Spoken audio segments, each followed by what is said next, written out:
Subscribe our channel 13 and press that bell icon to get an instant update of our latest content.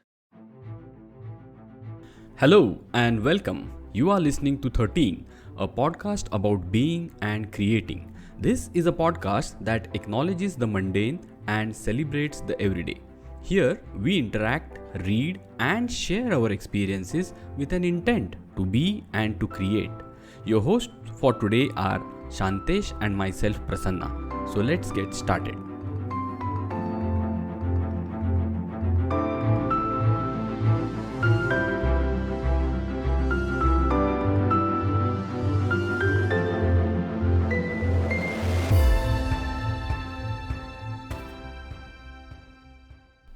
Recently, we had silence as the topic of the week in 13, and one of the posts was on this fisherwoman named Kantabai.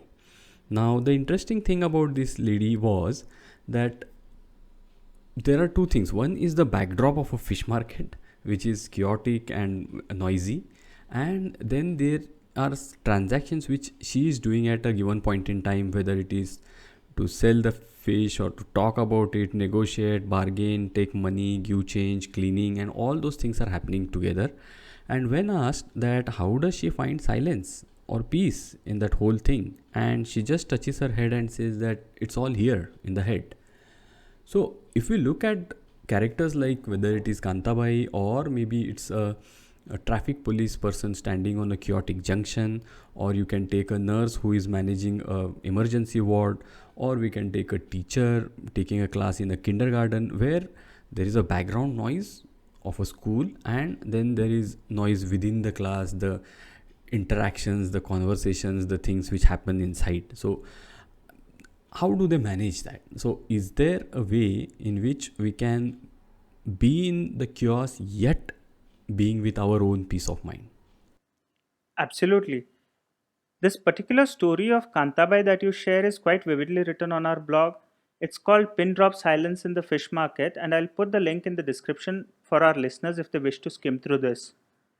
Coming back to our topic, I think to define in this context what silence is, we have to look at it a little deeper in the sense that this is not the silence where we are talking about the absence of sound. This is the silence that we find it difficult to gain because of the constant chatterbox that is going on inside our head and there is no end to it.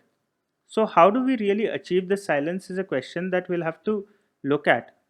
But before we jump to the how part of it, we can simply acknowledge that internally we do feel the need of this silence sometimes. When we are not noticing this noise, which is constantly there, we are ignorant about it, we are not noticing it, but it is bothering us unconsciously. And then there are also moments when you do notice this noise and you realize then that this is constantly playing in the background. And since it affects us, in the urge to work on this noise, we tend to silence and suppress it. Instead of this resistance, a mere acknowledgement might work. But why does this sound bother us? And what will we achieve by gaining this silence is a question that we have to look at. Right. So when we are looking at the why part of it, I think one important distinction which is required here is between silence and what is the absence of it. So we are not talking silence as an opposite of noise or sound, as you rightly said.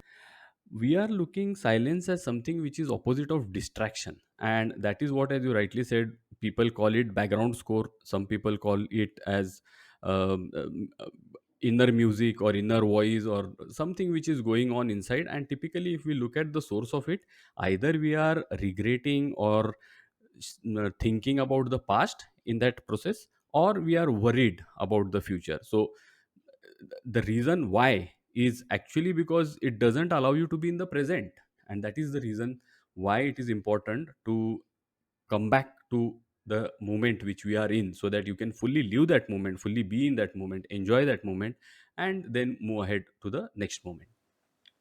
I completely agree with that. For me, one part of the day when I'm consciously aware of this inner voice, this inner chatterbox, are the mornings when I sit down to write in my journal. And what I write in my journal is not something meaningful or profound per se. My simple task here is actually to get whatever thoughts that are coming into my mind at that point of time onto the paper. By doing this activity, I am being present to the moment. And when I do this exercise, there comes a point when I feel that there are no longer thoughts that are coming or they are insignificant. And that is when I complete my writing and close the book. One common thing that I've observed while writing in my journal, or even when I'm observing myself anytime during the day, is that these thoughts, the inner dialogue, like you said, comes either from the past or in anticipation of the future. I would not say it is only regret and worry though, but sometimes there's also an indulgence into the past with good and happy memories that get woven. But then you realize that they are absent right now. You miss them, and therefore there's a void created. Or I create future with good things. And how do I create that? Only based on my past experiences. That is, what I termed as good in the past, I put that in the future context and then assume that that happens, which many times is not even close to what really happens when I actually reach into that future.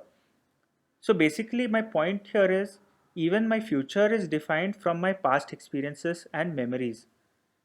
I can therefore imply that I'm pretty much living in my past. This is when I realize that this noise is kind of redundant. It is not of any significance or consequence. It can be endless if I indulge into it. And when I become present to this moment, to the right now, it feels that everything around suddenly calms down.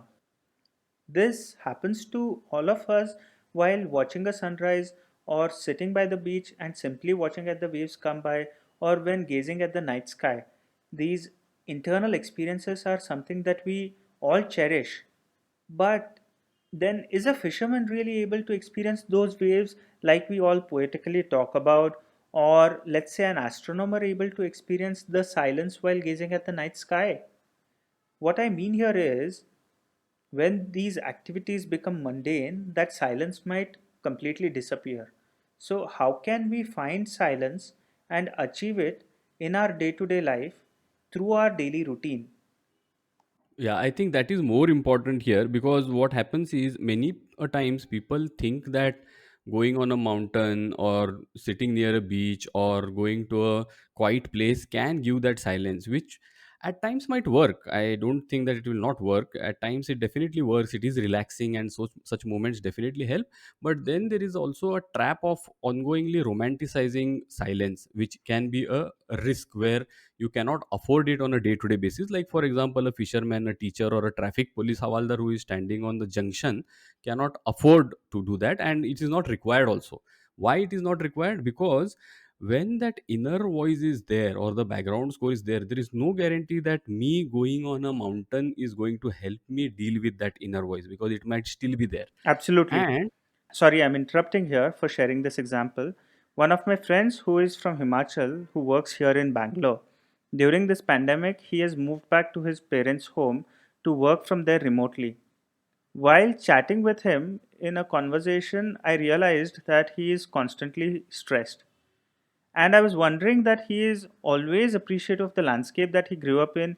He talks about it in such a cherished manner. And in that 15-minute conversation that I've had, he did not even speak about it for once.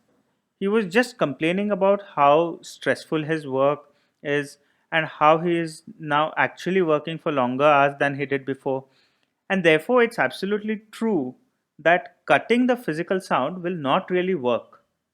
absolutely. And as you rightly said, there are quite a few people in these lockdown days when they have seen that if work from home is possible, if one can work from anywhere in the world, if there is no need of being in big cities, some people have started selling off their property, their houses in big cities, and moving to some Uttarakhand and Himachal and going and it's not a bad idea. I think it's their personal choice. But the point is, if it is in search of peace, then I don't know who can guarantee that peace.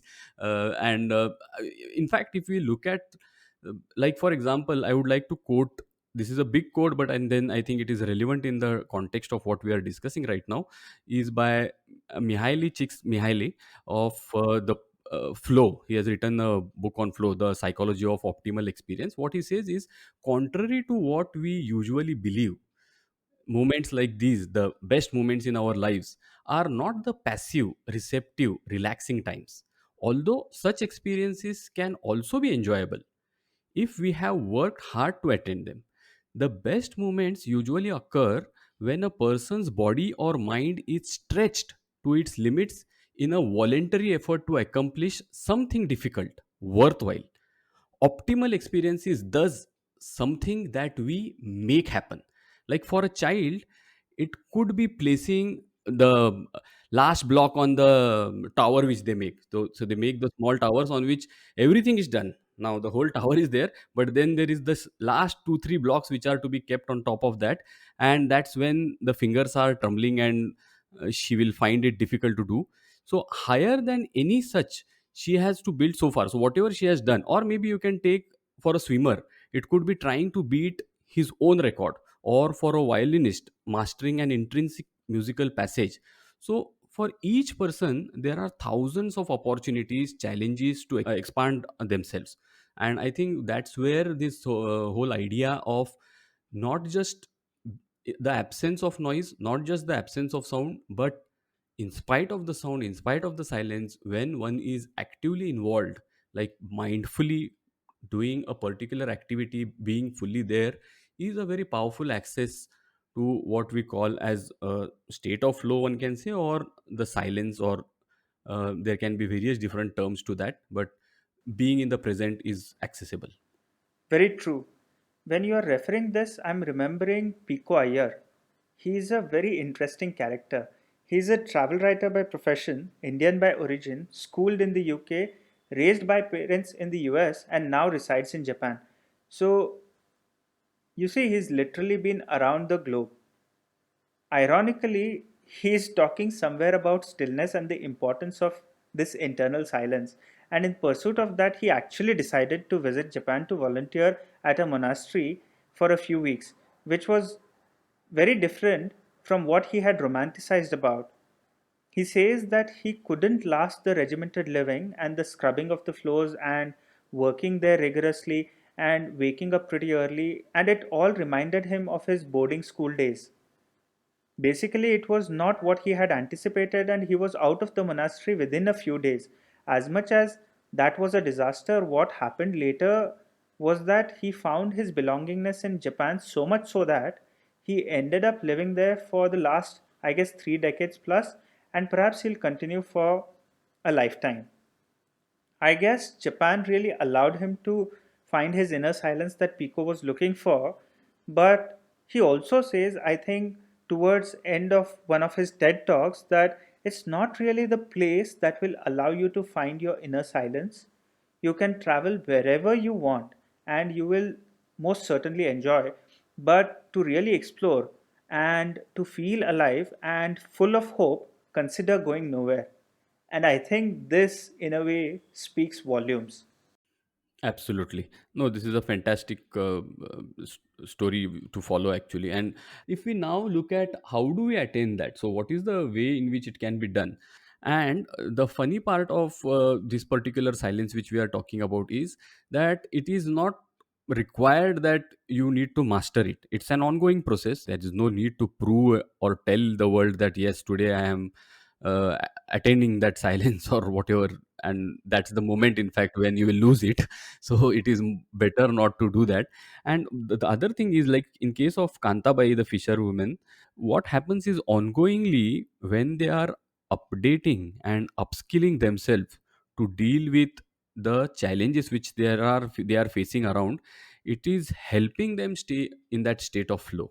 If you see, if there are no people or no customers, or there is very little crowd in the fish market, Kantabai may get bored. She may after some time start feeling that, oh, it is not fun. So that is the time her internal dialogue and background music will start. Then she will start thinking about her past problems, mistakes, and then she will start wondering about what to do in the future, and all those things will trigger then. So my point is that that boredom gets kind of eliminated by upcoming challenges, so they need challenge. The other thing is the absence of skills. Now what happens if the challenges are there but the required skills are not there? So let's say, for example, a traffic police who has recently joined in a place like Mumbai, and if the commissioner sends him directly to a place like Sakinaka, which is known for huge traffic, maybe somewhere ranking top 10 in the world, I am sure that traffic police person will be overwhelmed. He will not be able to deal with, because he has not yet gotten the skills to deal with such a huge traffic, and that overwhelmingness, that anxiety will cause bigger problems to him. Yeah, yes. For these examples that you lay, Prasanna, Kantabai or traffic police person, what I understand is that if their skills aren't in use, or the other extreme where if they aren't skilled enough to take a new challenge, they may lose their inner silence. Can I therefore infer here that the silence that we are searching for is not dependent on the external factors, and perhaps that's why my friend sitting in Himachal, who loves his native place so much, is still finding it difficult to find that inner silence? Now, an important question here is, without this external stimulus, how do you achieve an inner silence? To learn to be with oneself could be a key here. And to practice that is an ongoing journey, it's a process and rather a continuous one. Practicing that in an ongoing manner may allow us to find silence. At the same time, I think we can acknowledge these experiences, the sunrise, the waves, the night that we were discussing earlier, because they give us a glimpse into what silence can bring to us. And therefore, as an ongoing process, one can simply become present to this moment. And as soon as one catches themselves drifting into an internal dialogue, the noise appears, then can we, just by observing, say, a flower or a plant or the branches of a tree swaying by the wind, bring calmness within us? Yes, we are relying on external factors again, but these are mundane, and by observing them, one can bring an inner calmness, and that could be a start. I think we are trying to give solutions here, which I think we should not get into. One thing which works for one may not work for other, is my point. And in case of Kantabai also, what I want to say is that I don't think that she is an expert in silence. It is that we are trying to observe how she manages it, not that she is willing to do it. She is not herself present, by the way, and she is just another human being like you and I. So she is not a Gautam Buddha. So definitely, she is having her own worries and problems. The point is, we are trying to look at the moments in her life where she is in that state of silence, and those moments are when there are a lot of customers and she has the sufficient skill to deal with it. The moment the skill goes down, she gets overwhelmed. When the moment the challenges go up, she gets stressed out. So that balance is something which is naturally happening there. Is Kantabai willingly doing that? Absolutely not. The traffic police havaldar, after 1 hour or 2 hour after his duty, he is again into the same rut in which we all are. I think it is very important to look at that particular phase in which they are able to attain that silence, and try to look at the different attributes of it. I mean, I was trying to look at my own experiences and draw conclusions probably in how to find silence. Hmm. But it is not in finding silence for all, but it is about seeing value in the silence Absolutely. and finding our own ways to achieve this silence. Maybe here's where one has to inquire for themselves. Correct. So, yeah, an inquiry, and I think especially when we are in that state of mindfulness, like being mindful, and now how to be mindful, as in, again, as you said, there can be different ways. So, it is not that being in nature or being with oneself, one cannot attain that. but there are different accesses, there are different ways in which one can attempt to be mindful. And the more mindful a person gets about his mental, emotional, and physical states, I think that helps in a way to at least catch that background noise, if not stop to begin with, at least catch that. And I think that is the main point, because the moment I start again resisting it, as we have discussed in one of our other episode, resistance will cause more persistence of that thing. Right.